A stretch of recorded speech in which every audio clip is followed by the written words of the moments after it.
Where can you find cybersecurity jobs? There's a lot of different job postings, but these are probably going to be some of your best bet. Like you have Indeed, everybody knows about that. ZipRecruiter's not bad.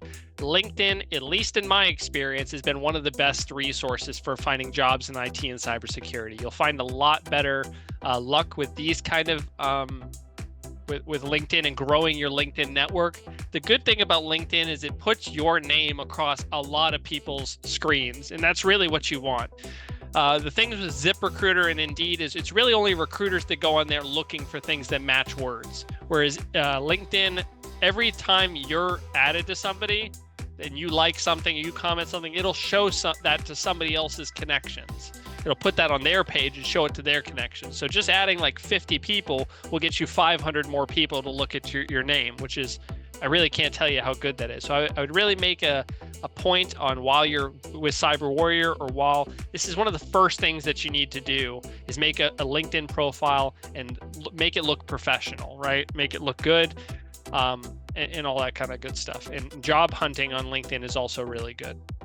And then CyberWarrior as well. CyberWarrior does personally try and help you guys find a job. We do courses like this. We do resume writing things. We do things to help you get your job search started, and even some leads. Some of them get posted on the website as well.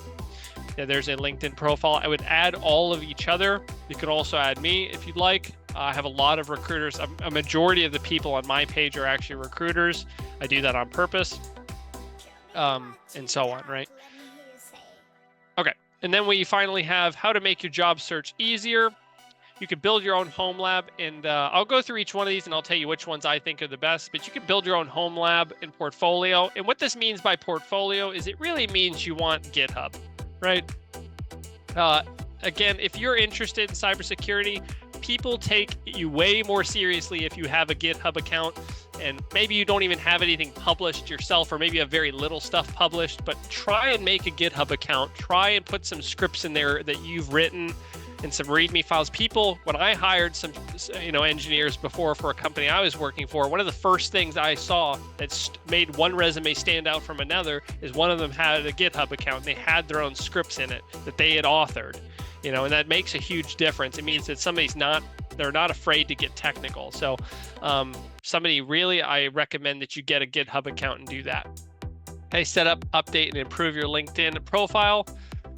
Yeah, set up and update.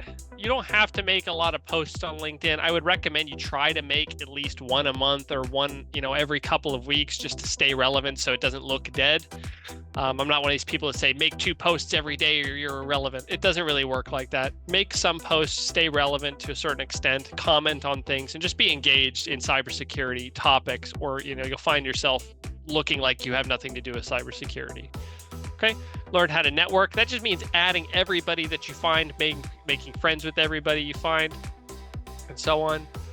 Learning how to sell your skills in your resume is good. Resumes are very difficult. What I would recommend is that you need to really tailor your resume to people, and we'll talk about that in a second, but that's really important as well. And then research and practice how to pass the interviews. And this is something CyberWarrior provides coaching on, so you don't have to go very far to look for that. Now, the best thing that I would say is this one right here. This is number 1, and then this is number 2. You need to build your own lab environments in your own portfolio. If you test on your own stuff, you can show people your environment, you can show people what you've done by yourself, and that looks really good, especially if you have no work experience yet. That is your work experience, doing your own stuff in your own environment, okay? That's really important. The second one is learning how to sell your skills and your abilities on your resume. That is super important as well. And we'll talk about the resume in just a second, a little bit more. So how to make your portfolio more attractive, like we said. You want to personalize your resume for each application. This is probably number 1 as well. You want to show, don't tell, right? You just don't want to act like cover letters, depending on who you're applying for, they will care or they won't care. But the biggest thing is you should have a resume that shows your skills and it should be tailored to the job that you're doing. So your resume should have the static skills of everything that you know how to do. And depending on where you're applying, you should change that section in your skills to match what the job is asking for, because they don't need to know if you're good at archery if you're going for a cybersecurity job. That's just not relevant, right? So that's the kind of idea behind that. This is the number one thing from all the recruiters that I follow have told me, that they need you to personalize your resume for an application. But your resume should be in a way that you don't have to fix the whole thing for every application. You just fix one section and all the other stuff stays static. That's probably the best way to do it.